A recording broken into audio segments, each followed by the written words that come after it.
Nos da una información muy interesante. Aquí abrimos el expediente de los contenidos. Se cuestiona lo que vemos y escuchamos, pero sobre todo tú tienes el micrófono. Esto es Derecho a Saber.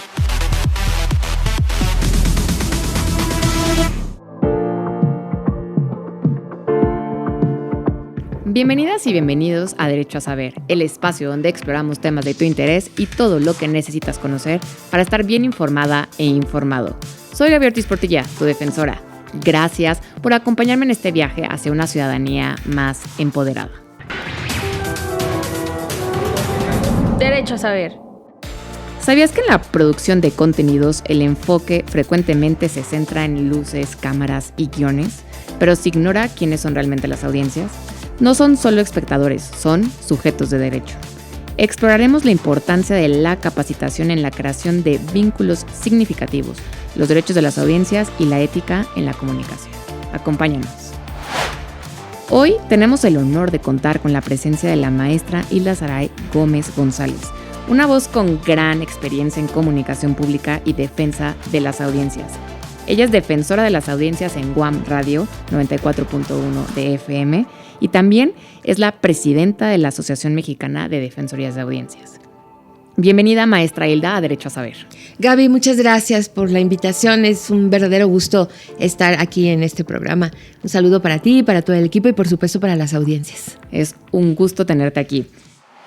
En México, los derechos de las audiencias están protegidos por la Ley Federal de Telecomunicaciones y Radiodifusión.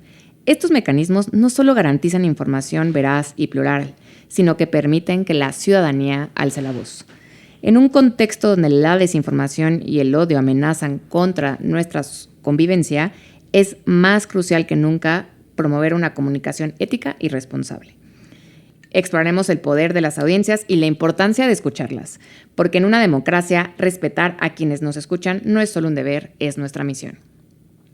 Para comenzar y entender mejor el tema, maestra Hilda, quiero antes comenzar con qué son los derechos de las audiencias, porque nadie nos ha venido a hablar de esto, entonces quiero que tú nos platiques. Los derechos de las audiencias, en principio, son derechos humanos y constituyen unos derechos humanos de naturaleza específica relacionados con nuestras actividades, nuestros consumos, nuestros posicionamientos respecto a la información, a los medios de comunicación en particular en México, a la radio y la televisión abiertas y en general a los procesos de comunicación mediados por la radio o la televisión. Y estos derechos como derechos humanos tienen un valor equiparable a la libertad de expresión y al derecho a la información. Los derechos como audiencias nos permiten tener una posición crítica y tener la posibilidad, sobre todo, de llamar la atención al medio cuando estos derechos han sido violentados o llamar la atención al medio cuando no está cumpliendo con los compromisos expresados en su código de ética o llamar la atención al medio cuando estemos recibiendo contenidos no verificados, noticias falsas, expresiones discriminatorias o expresiones que contravengan, por ejemplo, la perspectiva de género. Claro. Y tomando esto en cuenta sobre los derechos de las audiencias, ¿por qué es importante que los equipos de producción conozcan estos derechos? Es fundamental porque cuando estamos en relación con procesos de comunicación, con procesos mediáticos, estamos en una circunstancia cultural, política, social, por supuesto, en donde intervienen muchos elementos, muchos factores y muchas personas.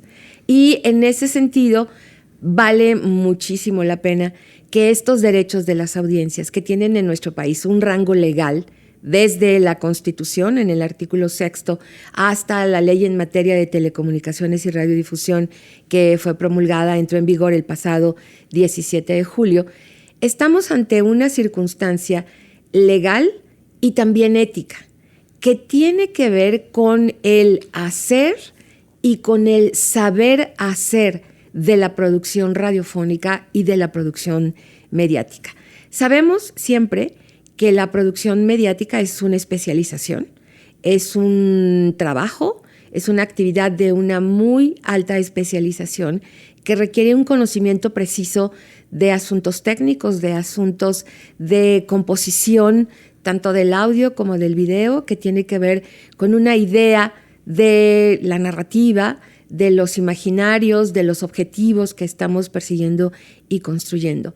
En esos términos, vale mucho la pena que quienes se dedican a la producción de contenidos conozcan los derechos de las audiencias, porque al final de cuentas, como parte del medio del que son parte, como parte del medio del que integran el personal, están en la responsabilidad de cumplir con esos derechos. Claro, y al final podría ser como de forma preventiva el que se garantice, o más bien es parte de lo que incluye la ley y lo mandata la ley. Es un cumplimiento con la ley, el que los equipos de producción no tienen. Claro, claro. Y yo creo que en estos términos, los derechos de las audiencias, lejos de ser una cuestión punitiva o si no cumples con la ley, te quitamos el trabajo o desapareces del aire o se corta la señal, etcétera, etcétera, no tienen un carácter punitivo, sino que son fundamentalmente cuestiones de carácter ético. Claro. Todas las periodistas, las realizadoras, productores, locutoras, locutores, conductores, tienen como parte de su formación y de su quehacer, incluso el personal técnico, quien está a cargo de las cámaras, de la grabación, de las consolas, de las luces, tienen en su conocer profesional elementos éticos muy importantes, que son definitivos. En los medios de comunicación lo sabemos, ética es estética. En cómo determines poner una luz, en cómo determines utilizar colores, en cómo determines el uso del espacio, de los elementos de los lenguajes mediáticos, estás poniendo en marcha una perspectiva ética. Claro. Y entonces, si conoces los derechos de las audiencias como profesional de los medios, tendrás un panorama mucho más amplio, mucho más enriquecedor para precisamente llegar a las audiencias, que es el objetivo final de cualquier contenido mediático. Claro, totalmente de acuerdo. Y tomando esto en cuenta, ¿qué papel cumplen los medios en garantizar el respeto a estos derechos? ¿El medio como el concesionario o los directivos de este medio? Creo que ahí hay es una cuestión poliédrica. Uh-huh. La ley señala que quien es titular de la concesión es en última instancia responsable de atender, cumplir, promover los derechos de las audiencias. Pero quien tiene la concesión puede ser una persona física, puede ser una persona moral, uh-huh. puede ser un conglomerado, un consorcio, una empresa. Y los compromisos que adquiere el concesionario, la concesionaria, aterrizan en actividades de todos los días.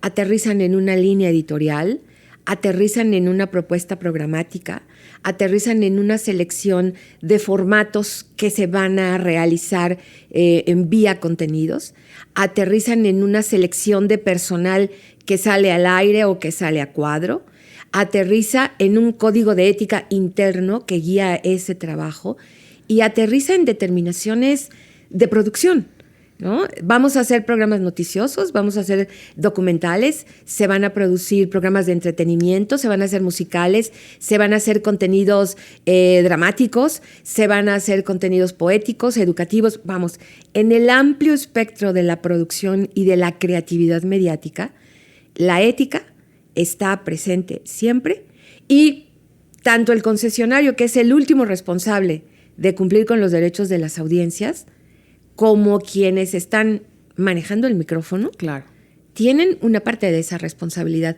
Entonces, de pronto, como que perdemos de vista qué responsabilidad le corresponde a cada quien, pero nadie, ninguna persona, física o moral, puede, al final de cuentas, decir a mí no me toca.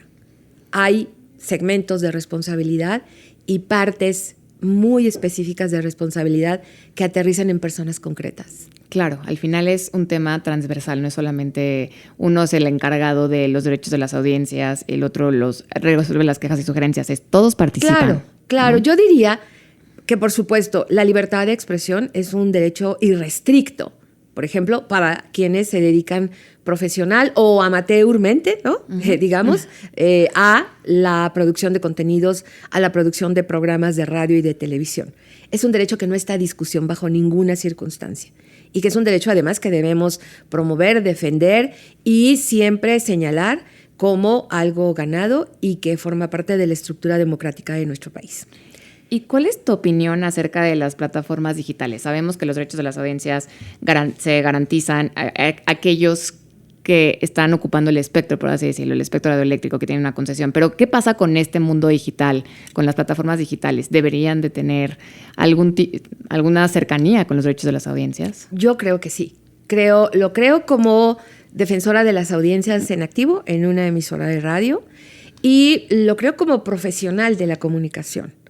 Porque, insisto y regreso un poco al principio, cualquier tarea relacionada con la comunicación tiene que ver con un estatuto ético, así sea personal. Claro.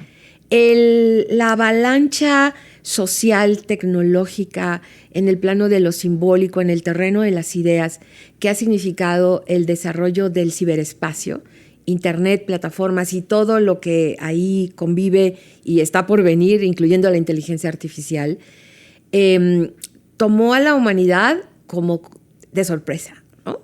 Y ha sido un cambio muy rápido. Y entonces parecía, en función de la libertad, del derecho a decir, del derecho a saber, como se llama este podcast, que había una libertad absoluta y restrita y sin límites en el ámbito de lo digital. Pero el tiempo, la experiencia, así sea corta, nos ha demostrado, uno, que la libertad irrestricta y la libertad sin límites y la libertad no relacionada con otros derechos no existe y se convierte en una tiranía, se convierte en una posibilidad de engaño, se convierte en una posibilidad de manipulación que no dice su nombre. Claro. Entonces, Internet no es un ámbito de libertad sin límites en donde se puede decir todo lo que a cada quien convenga, así sean intereses criminales. Eso no es cierto. Internet también es un lugar donde operan los derechos humanos, en primer lugar, que ahora están teniendo una modalidad denominada derechos digitales, cómo se expresan los derechos humanos en los espacios digitales, en el ciberespacio, en las plataformas. Entonces, no obstante que las plataformas son grandes empresas multinacionales que se rigen por marcos legales acotados a un espacio geográfico, claro, y su influencia e impacto va a otras naciones, a otros territorios fuera de donde está su origen, eso no es pretexto para que ni las grandes empresas que estoy mencionando, Google, Apple, etcétera, Facebook, Meta, por supuesto, ¿no? Sí. Meta, ni las personas en lo individual consideren que su ejercicio en el ciberespacio es libérrimo, incluyendo la libertad, entre comillas, yo pondría, para decir mentiras, para difamar, claro, para engañar, para violentar, claro, y para saltarse los límites del derecho y de la ética. Entonces, ¿deberían existir? Sí, por supuesto. Claro, claro, coincido. Estamos hablando con la maestra Hilda Saray Gómez González, quien es defensora de audiencias de UAM Radio 94.1 FM. También quisiera, maestra, que nos contaras un poco acerca de cuáles crees que son los desafíos más comunes que enfrentan los equipos de producción en relación con los derechos de las audiencias, además de que pueden que no lo conozcan, ¿cuáles otros podrían ser? El desafío creo que proviene del desconocimiento. Ajá. Empezando por ahí. Creo que una vez que se conozcan cuáles son los derechos, yo creo que la respuesta natural, profesionalmente hablando, será pues sí, claro, por supuesto. Es más, se van a dar cuenta los equipos de trabajo de producción que ya estaban considerando todos esos elementos. Porque, por ejemplo, decir, en producciones noticiosas, uno de los derechos de las audiencias es que se conozcan los puntos de vista distintos que hay sobre un tema. Claro. Esto es un elemento real, un elemento cotidiano, yo diría, de espacios informativos y de producciones mediáticas que se manejan con ética, que presentan, sobre un tema polémico, ¿cuántas opiniones hay? ¿no? Claro. Por ejemplo, ese es un derecho de las audiencias. Otro derecho de las audiencias tiene que ver con que se avise con los cambios en la programación, ¿no? Este programa es, en el caso del Congreso, del canal del Congreso, ¿no? Este programa de entrevistas va a cambiar su horario porque la sesión al aire que transmite el canal se alargó. Claro. Creo que las audiencias entenderán esto perfectamente y los equipos de producción no tendrán la preocupación ni la angustia ni la losa encima de decir no termina la sesión, ya viene el otro programa, ¿qué vamos a hacer? ¿A quién cortamos? No, no hay nada que cortar, hay que avisar. Claro. ¿No?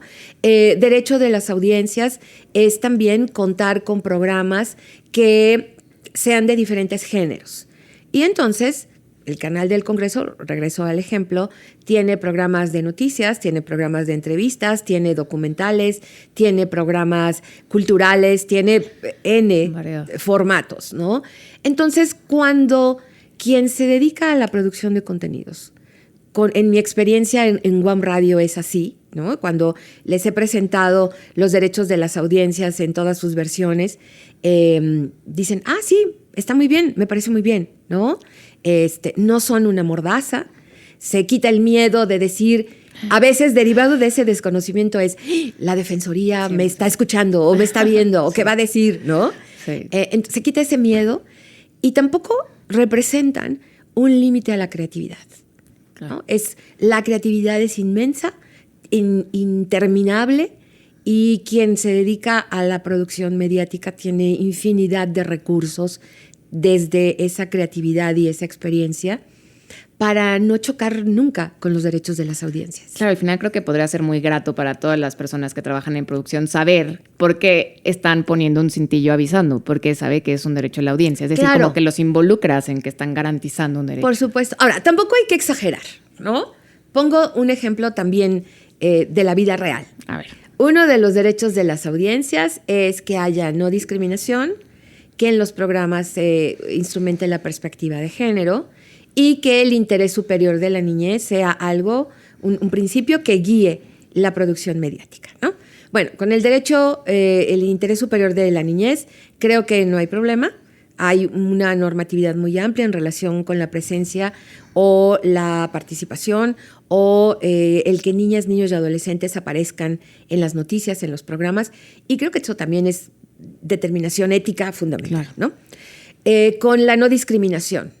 Aquí de pronto entonces empezamos a pensar, a ver, programas en donde grupos sociales, mujeres, indígenas, niños, personas con alguna discapacidad, no son tratadas con respeto, se convierte en una discriminación. Claro. ¿No? Y entonces, en el muy, entre comillas, mexicano humor, ¿no? De vamos a burlarnos de esta condición que tiene que ver con los sobrenombres o con los chistes, etcétera, etcétera, pues poco a poco tendremos que reflexionar si los programas de comedia o los programas de entretenimiento tendrán que buscar otras salidas, precisamente para la risa y que no sea la risa fácil o la risa burlona o la risa discriminadora. Claro. Y en el otro, en donde a veces sí nos vamos al extremo, en la perspectiva de género, podemos llegar a exagerar y decir entonces que vamos a utilizar lenguaje incluyente y no sexista. Ok, está muy bien, ¿no? Es una buena decisión. Pero en una mala apropiación del lenguaje incluyente y no sexista, todo mundo empieza a hablar, amigas, amigos, amigues. Sí. Nos da mucho gusto de recibirlas, recibirlos y recibirles, ¿no? Estamos muy contentas, contentos y contentes. Entonces, esto se convierte en, valga el término también muy mexicano, se convierte en un choteo de algo que inicialmente era una cuestión importante. Entonces, ¿ahí qué hay que hacer? Bueno, entender que para el lenguaje incluyente y no sexista hay muchas alternativas, claro. No solamente esta que se llama técnicamente desdoblamiento, y hablar todo en masculino, femenino y un pretendidamente neutro, claro. ¿No? Entonces, no exageremos, tengamos muy claro estos derechos de las audiencias, porque además el cambio fundamental tiene que ver en la mente de quien está produciendo. Claro. Y de quién está al aire, de quién está presentando invitadas, invitados, de quién está leyendo las noticias, ¿no? Y ahí yo creo que es donde está el detalle fino, que además, insisto, en mi experiencia con el personal, con los colegas de WOM Radio, lo agarran a la primera, lo entienden a la primera y lo aplican sin ningún problema. Eso está muy interesante y creo que eso es la parte de la formación continua, ¿no? Por supuesto, ¿no? Justo quería preguntarte sobre qué importancia tiene la formación continua en esta área, pero especialmente tomándonos en cuenta los cambios tecnológicos que hay. Y también esta, no desinformación, pero la gran cantidad de información que tenemos en el día a día. Sí. En la producción de contenidos, un elemento fundamental es la tecnología, ¿no? Siempre están saliendo nuevos equipos, nuevos aparatos, nuevas formas de producir. Ya está la inteligencia artificial con procesos para automatizar, con procesos para crear, para, inclusive horrible la palabra, sustituir al talento, a las voces, etc. Ahí está. Lo que nos dice, no que lo diga yo, sino lo que dice la inteligencia humana bien aplicada, es que esa inteligencia artificial es una herramienta. Y más nos vale entenderla precisamente como eso, como una herramienta, ¿no? El filósofo francés Eric Sadin, que es muy brillante en estas cosas y muy crítico, dice, en esta perspectiva de inteligencia humana, inteligencia artificial, la que nos debe preocupar y la que debe estar a examen y en crítica es la inteligencia humana, ¿no? Claro. Que es la que se enamora de ChatGPT, la que depende de GPT, la que quiere sustituir su vida, ¿no? Con inteligencia artificial. Entonces, yo diría, en estos ámbitos mediáticos, en donde la tecnología es un elemento fundamental, lo más fundamental todavía es la inteligencia humana, la experiencia que tiene que ver con el planteamiento de proyectos mediáticos, con la intención de que no importando la mediación, ahora sí que del medio, tengamos la capacidad humana de acercarnos al otro, a la persona, en este caso a nuestras audiencias, e invitarle a conocer, a emocionarse con lo que le estamos presentando, a buscar más información, invitarle al pensamiento crítico, a la reflexión sobre cuáles elementos de su vida cotidiana tienen que ver con esto que le estamos presentando en este programa de televisión, de radio, en este podcast, ¿no? Saber que en la vida real cotidiana le estamos escuchando, le estamos atendiendo, le estamos acompañando y estamos siendo cómplices de la aventura humana. Para eso están los medios y para eso también están los derechos de las audiencias para, pues, fortalecer este intercambio. Y bueno, las audiencias también, que no nos conformemos con encender la pantalla, encender el teléfono, encender la computadora, encender la radio, si todavía tienen un radio, ¿no? Y sentarnos a escuchar y a ver y ya tan se acabó, ¿no? No, que nos podamos sentir en la motivación de ver qué estamos viendo, qué significa, qué nos está diciendo, qué nos están compartiendo, qué mensaje nos quieren hacer llegar. No enojarnos ya solamente con el aparato y cuando eso suceda, dirigirnos a la Defensoría de Audiencias de ese canal.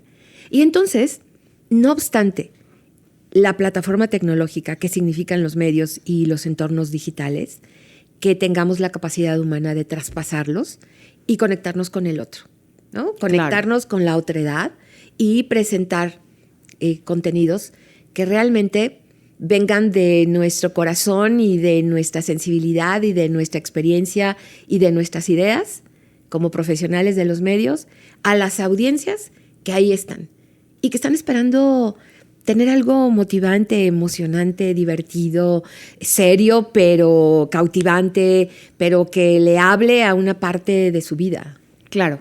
Estamos en Derecho a Saber con la maestra Hilda Saray Gómez y hablando sobre esto, ¿cómo podemos generar este tipo de conexión con las audiencias?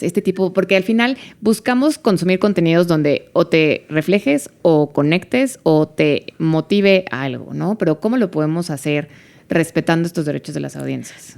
Esta época contemporánea hipertecnologizada ha traído consigo, no solamente por la presencia de la tecnología, sino fundamentalmente por el movimiento en la sociedad, en las sociedades. Entonces, junto a realidades muy tecnologizadas, estamos viviendo momentos muy brillantes en relación con la presencia de la sociedad y de las comunidades que integramos la sociedad, con una voz que quiere ser actuante, que quiere estar presente, ¿no? Las audiencias, ahora como somos sujetos de derecho, tenemos precisamente el derecho a quejarnos. No nos quejamos nada más por molestar al productor o productora del programa, ¿no? Claro. Nos quejamos porque tenemos derecho y porque estamos en la perspectiva de que hubo un contenido que precisamente no respetó nuestros derechos.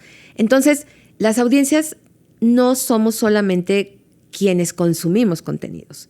Somos personas, somos ciudadanía, somos inteligencias que entramos en contacto. Entonces, somos voces que como audiencias nos integramos. Asimismo, comunidades y colectivos como los pueblos originarios, como toda la diversidad genérica y sexual, como las mismas adolescencias, las mismas comunidades de niñas, niños y adolescentes que han encontrado caminos de presentarse, ¿no? Entonces, junto a esta tecnologización, hemos visto voces emergentes que se han manifestado de una manera muy contundente. Las personas que viven con discapacidad, por ejemplo, claro, que siendo audiencias también tienen derechos específicos, entre otros, a que, por ejemplo, en los contenidos audiovisuales haya interpretación, para el caso de México, en lengua de señas mexicana, ¿no? Uh-huh. Entonces, todas estas voces son conocimientos, son experiencias, son emociones que necesitan expresarse y que son muy valiosas al momento de expresarse, ¿no? Las mujeres, por supuesto, los hombres en su conjunto, están en esta contemporaneidad para expresarse. Entonces, ¿cómo acercarnos a las audiencias considerando la amplísima multiculturalidad, archidiversidad y, muy importante, que ya cambiaron los tiempos, que los medios de comunicación, en términos generales, están perdiendo su carácter autoritario? Quienes estudiamos ya hace algunas décadas teoría de la comunicación y que nos formamos en periodismo, en comunicación, casi como que en primer elemento de estudio, sabíamos que los medios, por definición, son autoritarios, ¿no? Porque en aquellos tiempos le reclamabas a la pantalla, claro, ¿no? Lo más que había era la posibilidad de hablar por teléfono y a ver quién te contestaba, claro, ¿no? Pero hoy en día, con esta emergencia de ebullición social y presencia social segmentada y de muchas voces, y el desarrollo tecnológico, tenemos la posibilidad real de interpelar al medio en tiempo real, ¿no? Entonces, quienes están en la producción de contenidos tendrán que, a su sensibilidad de producción, agregarle un puntito más, una rayita más de las audiencias, ¿no? ¿Quién me va a escuchar? Claro. Y pensarlo en términos de vida cotidiana, inclusive. ¿Me va a escuchar una mujer de mediana edad, casada, madre de 2 hijos? ¿Me va a escuchar también una mujer soltera, adulta mayor, que está ya en la última etapa de su vida, en un periodo de jubilación?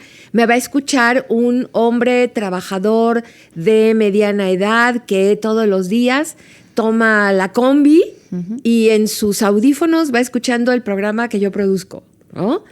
O este programa lo va a escuchar ¿quién?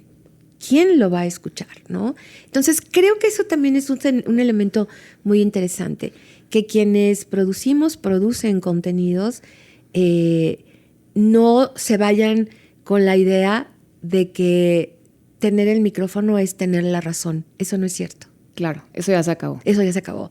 Entonces, tenemos que promover que se ejerza esta voz que tenemos, que se ganó con el paso de los años con lucha de Indudablemente. abrir, ¿no? Sí. Un poco si nos puedes platicar de esa historia, de cómo se abrió, porque al final creo que yo soy de la generación que ya puede ejercer su voz, ya puede saber que hay una defensoría de audiencia, que puedo presentar una queja, una sugerencia, pero hubo un momento donde eso era imposible.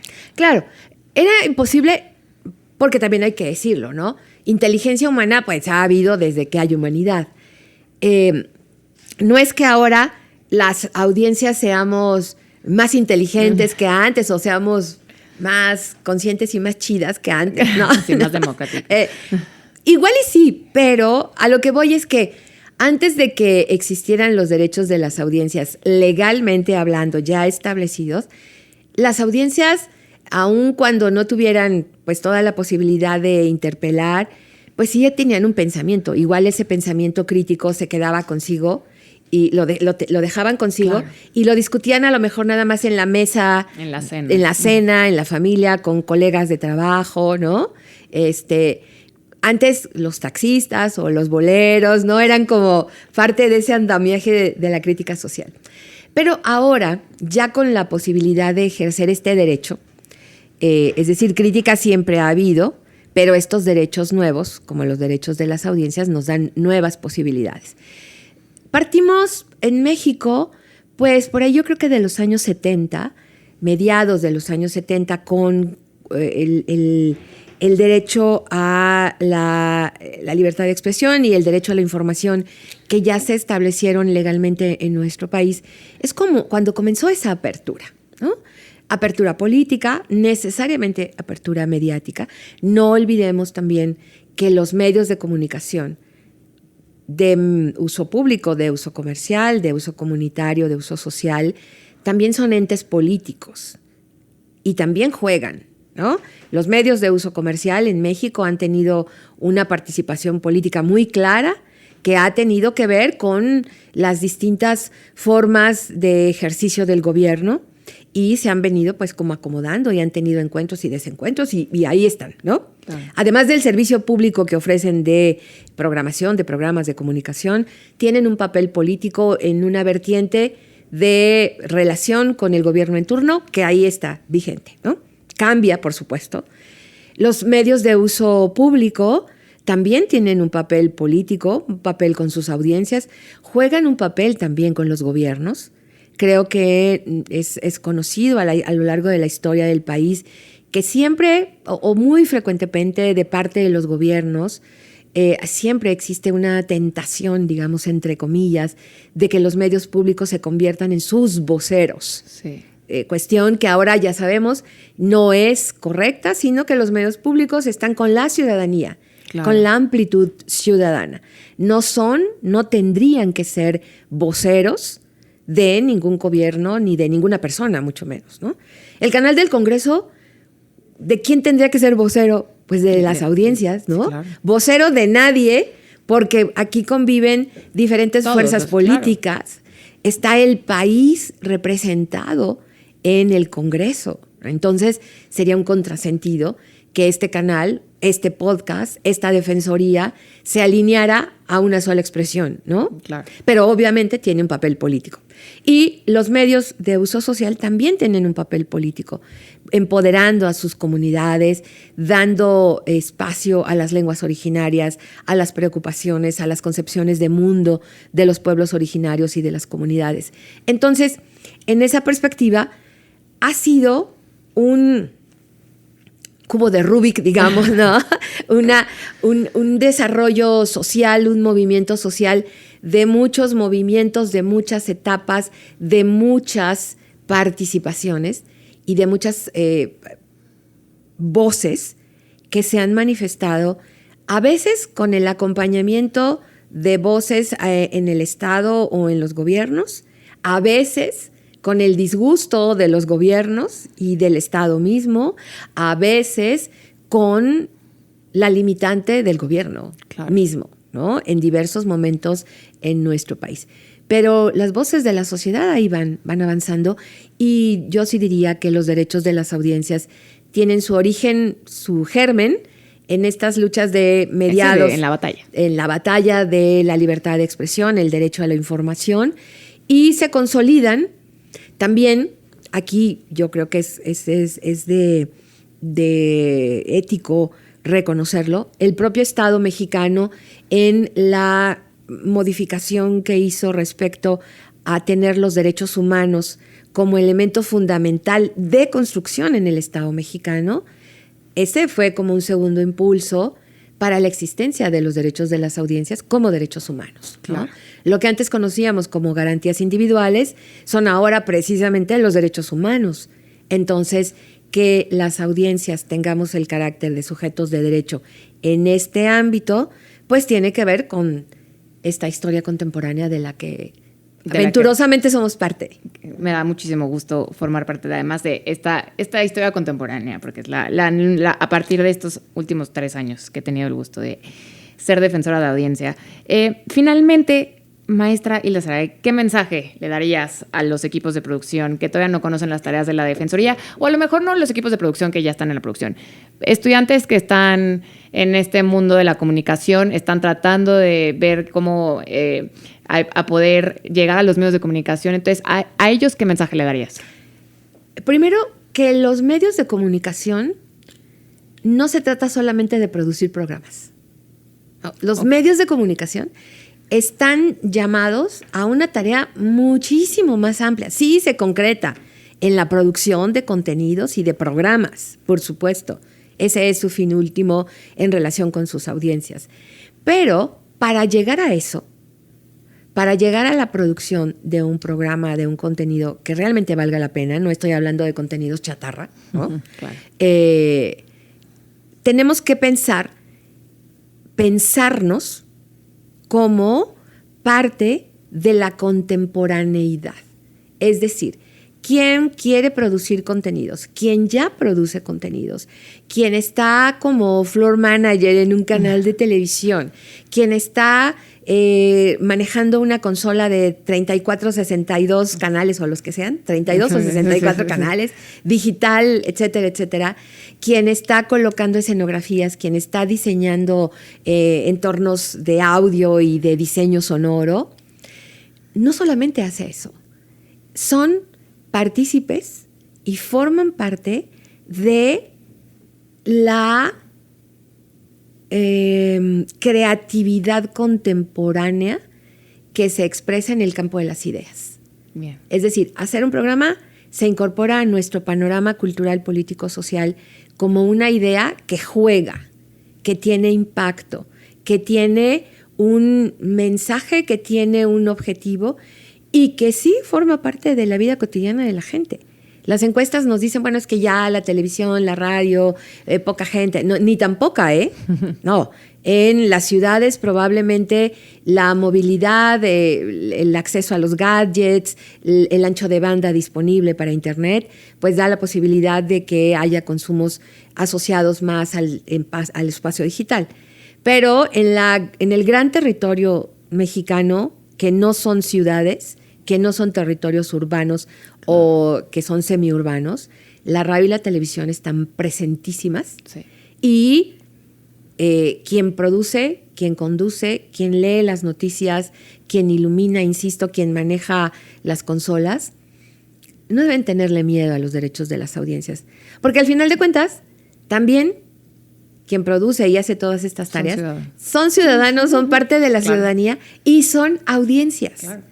Y seguramente terminando de producir este podcast, van a escuchar alguno del canal del Congreso o de otro canal o de otra estación de radio y van a empezar a señalar, bueno, aquí se les fue el audio, claro. Acá, esta idea, ¿no? Sí, derecho a las audiencias, derecho a las audiencias. Exactamente. Entonces, el mensaje es ese. Audiencias, somos toda la ciudadanía. Me encanta. Y además somos audiencias también convergentes. Porque al mismo tiempo que vemos la tele, o bueno, las pantallas, los contenidos audiovisuales, escuchamos la radio, estamos en videojuegos, estamos en redes sociales, producimos contenido, subimos una foto, damos una opinión, participamos de fenómenos virales. Entonces también somos integrantes de esta comunidad tan diversa, tan compleja, que es la comunidad mediática contemporánea. De verdad, muchísimas gracias por este mensaje. Nos vamos a encargar de promoverlo y sobre todo gracias por compartir todo este conocimiento, maestra Ayla Saray, y por venir a Derecho a Saber. Es un placer, muchísimas gracias y muchos saludos a las audiencias. Tienen una espléndida defensora en el canal del Congreso. Me honra ser su amiga, contarla como colega además en la Asociación Mexicana de Defensorías de las Audiencias. Dinos dónde seguir a la defensoría, a Radio UAM, tu defensoría y también el tema de la AMDA. UAM Radio está en el 94.1 de FM y en www.wamradio.wam.mx, Urbi et Orbi, ya saben, en internet. La Defensoría tiene un programa los jueves al aire en estas frecuencias a las 2 de la tarde, en donde pues conversamos con temas relacionados con los derechos de las audiencias. Estamos por estrenar, probablemente cuando este programa salga al aire o este podcast salga al aire, un programa que se llama Imagimedia, con niñas y niños. Increíble. Una mesa redonda en donde hablan de la tele, de la radio, de los videojuegos, de YouTube y de sus derechos como audiencia. Y la AMDA es la Asociación Mexicana de Defensorías de las Audiencias. Su página web es amdadefensorías.org.mx. Ahí les esperamos, en donde pues conocerán lo que hace la asociación, que es fundamentalmente difundir y promover estos derechos. Lo seguiremos de cerca y de nuevo muchas gracias, maestra Ayla Saray, por estar aquí. Un placer, Gaby, muy honrada de participar en este espacio. Soy Gaby Ortiz Portilla, tu defensora. Gracias por acompañarme en este espacio. Agradezco a nuestro productor y al equipo de producción que es Raúl, Sergio. En las cámaras tenemos a Charlie y a mi equipo Jennifer, Fernanda, Mariana y, por supuesto, al director Raúl Paz Alonso por generar esta ventana con la audiencia. Recuerda, tienes derecho a informarte, a expresarte y exigir contenidos de calidad.